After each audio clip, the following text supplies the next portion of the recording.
ಕಾವೇರಿ ವಿಚಾರದಲ್ಲಿ ದಾರಿ ಕಾಣದೆ ಕಂಗಾಲಾಗಿರುವಂತಹ ಸರ್ಕಾರದಿಂದ ಈಗ ಕಾನೂನು ತಜ್ಞರ ಜೊತೆ ಸಭೆ ನಡೀತಾ ಇದೆ.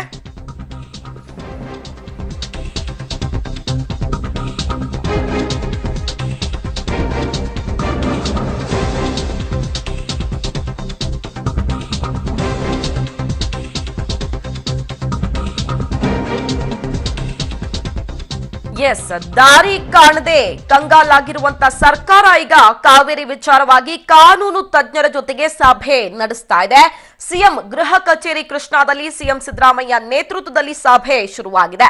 ಸಭೆಯಲ್ಲಿ ಕಾನೂನು ಸಚಿವ ಟಿಬಿ ಜಯಚಂದ್ರ, ಜಲಸಂಪನ್ಮೂಲ ಸಚಿವ ಎಂಬಿ ಪಾಟೀಲ್, ನಿವೃತ್ತ ನ್ಯಾಯಮೂರ್ತಿಗಳು, ಕಾನೂನು ಇಲಾಖೆಯ ಪ್ರಧಾನ ಕಾರ್ಯದರ್ಶಿಗಳು ಭಾಗಿಯಾಗಿದ್ದಾರೆ. ಕಾವೇರಿ ಮೇಲುಸ್ತುವಾರಿ ಸಮಿತಿ ಮುಂದೆ ಸಮರ್ಥವಾಗಿ ವಾದ ಮಂಡಿಸುವುದರ ಬಗ್ಗೆ ಇಲ್ಲಿ ಚರ್ಚೆಯಾಗುತ್ತೆ. ಪರಿಣಿತರ ಅಧ್ಯಯನ ತಂಡವನ್ನ ರಾಜ್ಯಕ್ಕೆ ಕಳುಹಿಸುವಂತೆ ಮನವಿ ಮಾಡುವ ಬಗ್ಗೆ ಕೂಡ ಚರ್ಚೆಯಾಗುತ್ತೆ. ಕಾನೂನು ತಜ್ಞರ ಸಲಹೆ ಪಡೆದು ಮುಂದಿನ ಹೆಜ್ಜೆ ಇಡೋದಕ್ಕೆ ನಿರ್ಧಾರ ಮಾಡಿದೆ ರಾಜ್ಯ ಸರ್ಕಾರ. ಸುಪ್ರೀಂ ಕೋರ್ಟ್ ನಿವೃತ್ತ ಮುಖ್ಯ ನ್ಯಾಯಮೂರ್ತಿಗಳಾಗಿರುವಂತಹ ರಾಜೇಂದ್ರ ಬಾಬು, ರಾಮಜೋಯಿಸ್, ಹಾಗೆ ಹೈಕೋರ್ಟ್ ನಿವೃತ್ತ ನ್ಯಾಯಮೂರ್ತಿಗಳಾದ ಎಜೆ ಸದಾಶಿವ, ಎನ್ ಕುಮಾರ್, ಹಾಗೆ ಮಾಜಿ ಅಡ್ವೊಕೇಟ್ ಜನರಲ್ ಬಿವಿ ಆಚಾರ್ಯ, ರವಿ ವರ್ಮಾ ಕುಮಾರ್, ಎಜಿ ಮಧುಸೂದನ್ ನಾಯಕ್, ಹೆಚ್ಚುವರಿ ಎಜಿ ಪೊನ್ನಣ್ಣ, ರಾಜ್ಯಪರ ವಕೀಲ ಮೋಹನ್ ವಿ ಕಾತ್ರಕಿ ಸಭೆಯಲ್ಲಿ ಭಾಗಿಯಾಗಿದ್ದಾರೆ. ಎಸ್, ಈ ಬಗ್ಗೆ ಹೆಚ್ಚಿನ ಮಾಹಿತಿ ಕೊಡ್ತಾರೆ ನಮ್ಮ ಪ್ರತಿನಿಧಿ ಗಿರೀಶ್ ದೂರವಾಣಿ ಸಂಪರ್ಕದಲ್ಲಿ. ಗಿರೀಶ್, ಬಿವಿ ಆಚಾರ್ಯ ಅವರು ಏನು ನಿವೃತ್ತ ಅಡ್ವೊಕೇಟ್ ಜನರಲ್ ಅವರು ಹೇಳಿದ್ರು, ಸುಪ್ರೀಂ ಕೋರ್ಟಿನ ತೀರ್ಪು ಅಂತಾರಾಜ್ಯ ನದಿ ನೀರಿನ ವಿವಾದ ಕಾಯ್ದೆಯ ಉಲ್ಲಂಘನೆಯಾಗಿದೆ, ಅಲ್ಲಿ ಲೋಪ ಇದೆ, ಹಾಗಾಗಿ ನಾವು ಸುಪ್ರೀಂ ಕೋರ್ಟ್ನ ಈ ಒಂದು ತೀರ್ಪನ್ನ ಪಾಲಿಸುವಂತ ಅವಶ್ಯಕತೆ ಇಲ್ಲ ಅಂತ. ಆ ಒಂದು ಹಿನ್ನೆಲೆಯಲ್ಲಿ ಈಗ ಸರ್ಕಾರ ಕಾನೂನಾತ್ಮಕವಾಗಿ ನಾವು ಏನು ಮಾಡಬಹುದು ಅನ್ನೋದ್ರ ಬಗ್ಗೆ ಯೋಚನೆ ನಡೆಸ್ತಾ ಇದೆ. ಇವತ್ತಿನ ಸಭೆಯಲ್ಲಿ ಏನೇನಾಗುತ್ತೆ? ಸೌಖ್ಯ, ಏನು ಕಾವೇರಿ ನದಿ ನೀರಿನ ಹಂಚಿಕೆ ವಿಚಾರದಲ್ಲಿ ಪದೇ ಪದೇ ಸುಪ್ರೀಂ ಕೋರ್ಟ್ ನಲ್ಲಿ ರಾಜ್ಯ ಸರ್ಕಾರ ವಿಫಲ ಆಗ್ತಾ ಇರುವಂತದ್ದು. ಈ ಹಿನ್ನೆಲೆಯಲ್ಲಿ ಸಿದ್ದರಾಮಯ್ಯ ಅವರು ಇವತ್ತು ಕಾನೂನು ತಜ್ಞರ ಒಂದು ಸಲಹೆಯನ್ನ ಪಡೆಯಲಿಕ್ಕೆ ನಿವೃತ್ತ ನ್ಯಾಯಮೂರ್ತಿಗಳ ಒಂದು ಸಭೆಯನ್ನ ಕರೆದಿರುವಂತದ್ದು. ಬಹುಶಃ ಇದೊಂದು ಒಳ್ಳೆ ನಡಿಗೆ ಸಿದ್ದರಾಮಯ್ಯ ಅವ್ರದ್ದು ಅಂತಾನೆ ಹೇಳ್ಬೋದು. ಯಾಕಂದ್ರೆ ಈ ಮೊದಲೇ ಈ ರೀತಿಯ ಒಂದು ನಡಿಗೆಯನ್ನ ತೆಗೆದುಕೊಳ್ಬೇಕಾಗಿತ್ತೇನೋ ಸಿದ್ದರಾಮಯ್ಯ ಅವರು. ಯಾಕಂದ್ರೆ ಈ ಒಂದು ಸಭೆಯಲ್ಲಿ ಪ್ರಮುಖವಾಗಿ ಸುಪ್ರೀಂ ಕೋರ್ಟಿನ ಮುಖ್ಯ ನ್ಯಾಯಮೂರ್ತಿಗಳೇ ಆದಂತವ್ರು ಈ ಒಂದು ಸಭೆಯಲ್ಲಿ ಭಾಗವಹಿಸಿದ್ದಾರೆ. ರಾಮ ಜೋಯಿಸ್ ಅವರು ಕೂಡ ಮುಖ್ಯ ನ್ಯಾಯಮೂರ್ತಿ ಆಗಿದ್ರು ಸುಪ್ರೀಂ ಕೋರ್ಟ್ ನಲ್ಲಿ. ಮತ್ತೆ ಏನು ರಾಜೇಂದ್ರ ಬಾಬು ಅವರು ಕೂಡ ಮುಖ್ಯ ನ್ಯಾಯಮೂರ್ತಿಗಳಾಗಿದ್ರು. ಇನ್ನ ವೆಂಕಟಾಚಲಯ್ಯ ಅವ್ರಿಗೂ ಕೂಡ ಈ ಒಂದು ಸಭೆಗೆ ಆಹ್ವಾನಿಸಲಾಗಿತ್ತು. ಆದ್ರೆ ವೆಂಕಟಾಚಲಯ್ಯ ಅವರು ಕಾರಣಾಂತರಗಳಿಂದ ಆಗಮಿಸ್ಲಿಕ್ಕೆ ಆಗಿಲ್ಲ ಈ ಸಭೆಯಲ್ಲಿ.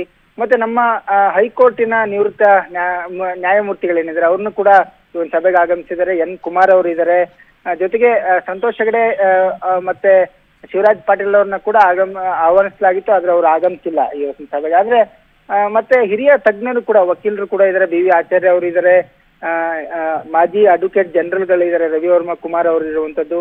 ಸೊ ಬಹುತೇಕ ಒಂದು ಕಾನೂನಿನ ಒಂದು ಒಳ್ಳೆಯ ಸಲಹೆಯನ್ನ ಈ ತಜ್ಞರು ನೀಡಬಹುದು ಸಿದ್ದರಾಮಯ್ಯ ಅವರಿಗೆ ಅಂತ ಅನ್ಸುತ್ತೆ. ಯಾಕೆಂದ್ರೆ ಸುಪ್ರೀಂ ಕೋರ್ಟಿನ ಜಡ್ಜ್ಮೆಂಟ್ ಎಲ್ಲವನ್ನು ಕೂಡ ಕೊಟ್ಟಂತವ್ರು ಯಾವ ರೀತಿ ಇರುತ್ತೆ ಸುಪ್ರೀಂ ಕೋರ್ಟ್ ಜಡ್ಜ್ಮೆಂಟ್ಗಳು, ಅದನ್ನ ಯಾವ ರೀತಿ ವಾದ ಮಾಡಬೇಕಾಗಿತ್ತು ಸರ್ಕಾರ ಅನ್ನೋ ಒಂದು ಸಲಹೆಗಳು ಸಿಗ್ಬೋದು ಸರ್ಕಾರಕ್ಕೆ ಅನ್ಸುತ್ತೆ. ಸೌಖ್ಯ.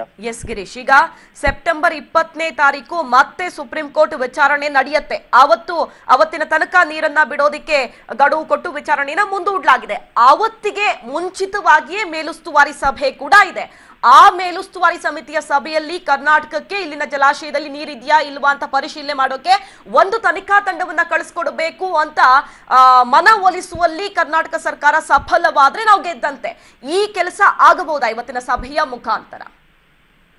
ಸೌಖ್ಯ, ಖಂಡಿತ ಅದೊಂದು ಪ್ರಯತ್ನವನ್ನ ರಾಜ್ಯ ಸರ್ಕಾರ ಮೊದಲಿಂದ ಮಾಡ್ತಾ ಇರುವಂತದ್ದು. ಮೇಲುಸ್ತುವಾರಿ ಸಮಿತಿ ಮುಂದೆ ರಾಜ್ಯ ಸರ್ಕಾರ ತನ್ನ ಅಳಲನ್ನ ತೋಡ್ಕೊಂಡು ಒಂದು ಸಮಿತಿಯನ್ನ ಕಳಿಸಿ ರಾಜ್ಯಕ್ಕೆ. ಯಾಕಂದ್ರೆ ವಾಸ್ತವ ಸ್ಥಿತಿಯನ್ನ ನೋಡಿ, ನೀವು ಕಾವೇರಿ ಬೇಸಿನ್ ನಲ್ಲಿ ಯಾವ ರೀತಿ ಇದೆ, ತಮಿಳುನಾಡಲ್ಲಿ ಯಾವ ರೀತಿ ಇದೆ, ಮತ್ತೆ ಕರ್ನಾಟಕದಲ್ಲಿ ಯಾವ ರೀತಿ ಇದೆ, ಎರಡನ್ನೂ ಅಧ್ಯಯನ ಮಾಡಿ ಅನ್ನೋಂಥ ಒಂದು ವಾದವನ್ನ ರಾಜ್ಯ ಸರ್ಕಾರ ಮೊದಲಿಂದ ಆ ವಾದ ಮಂಡಿಸುವಂತ ಪ್ರಯತ್ನ ನಡೆಸ್ತದೆ. ಯಾಕೆಂದ್ರೆ ತಮಿಳುನಾಡಿನ ಭಾಗದಲ್ಲಿ ಬರುವಂತ ಏನು ಕಾವೇರಿ ಬೇಸಿನ 4 ಜಿಲ್ಲೆಗಳಿದೆ, ಅಲ್ಲಿ ಗ್ರೌಂಡ್ ವಾಟರ್ ಚೆನ್ನಾಗಿದೆ, ಸುಮಾರು 16-15 ಅಡಿಗೆನೆ ಕುಡಿಯೋಕ್ ನೀರು ಸಿಗುತ್ತೆ. ಆದ್ರೆ ನಮ್ಮ ರಾಜ್ಯದಲ್ಲಿ ಪರಿಸ್ಥಿತಿ ಹಾಗಿಲ್ಲ. ಸೊ ಮತ್ತೆ ನಮ್ಮ ರಾಜ್ಯದ ರೈತರಿಗೆ ನೀರಿಲ್ಲ. ಹೀಗಿರುವಾಗ ಅವರಲ್ಲಿ ಮೆಟ್ರೋ ಡ್ಯಾಮ್ ನಲ್ಲಿ ನೀರಿದ್ರೂ ಕೂಡ ರೈತರು ಅಲ್ಲಿ ನೀರು ಕೇಳ್ತಾ ಇರುವಂತದ್ದು. ಸೊ ಎಲ್ಲ ವಾಸ್ತವ ಸ್ಥಿತಿಗಳನ್ನ ಅಧ್ಯಯನ ಮಾಡುವಂತ ಅಗತ್ಯತೆ ಇದೆ ಅನ್ನುವಂಥದ್ದು ಮೇಲುಸ್ತುವಾರಿ ಸಮಿತಿಗೆ ಮನವರಿಕೆ ಮಾಡಿಕೊಡುತ್ತೆ ಸರ್ಕಾರ. ಆದ್ರೆ ಇಲ್ಲಿ ಸಮಸ್ಯೆ ಆಗಿರೋದೇನು ಅಂದ್ರೆ ಸುಪ್ರೀಂ ಕೋರ್ಟ್ನ ವಿಚಾರಣೆ 20ನೇ ತಾರೀಕು ಇರುವಂತದ್ದು. ಹಾಗಾಗಿ 19ನೇ ತಾರೀಕು ಮೇಲುಸ್ತುವಾರಿ ಸಮಿತಿ ಸಭೆ ಇದ್ರು ಕೂಡ ಅಲ್ಲಿ ಮನವರಿಕೆ ಮಾಡಿಕೊಟ್ರು ಕೂಡ 20ನೇ ತಾರೀಕು ಮತ್ತೆ ಸುಪ್ರೀಂ ಕೋರ್ಟ್ನ ವಿಚಾರಣೆಯಲ್ಲಿ ಹಾಜರಾಗಲೇಬೇಕು. ಎಷ್ಟು ನೀರು ಬಿಟ್ಟಿದೀವಿ ಅನ್ನೋದನ್ನ ಹೇಳಲೇಬೇಕಾಗುತ್ತೆ ವಿಚಾರಣೆ ಸಂದರ್ಭದಲ್ಲಿ. ಅವಾಗ ಮಾನ್ಯ ನ್ಯಾಯಮೂರ್ತಿಗಳು ಯಾವ ಡಿಸಿಷನ್ಗೆ ಬರ್ತಾರೆ ಅನ್ನೋದು ಕೂಡ ಬಹಳ ಮಹತ್ವದ್ದು. ಸೌಖ್ಯ. ಎಸ್, ಥ್ಯಾಂಕ್ ಯು ಗಿರೀಶ್ ನಿಮ್ಮೆಲ್ಲ ಮಾಹಿತಿಗೆ.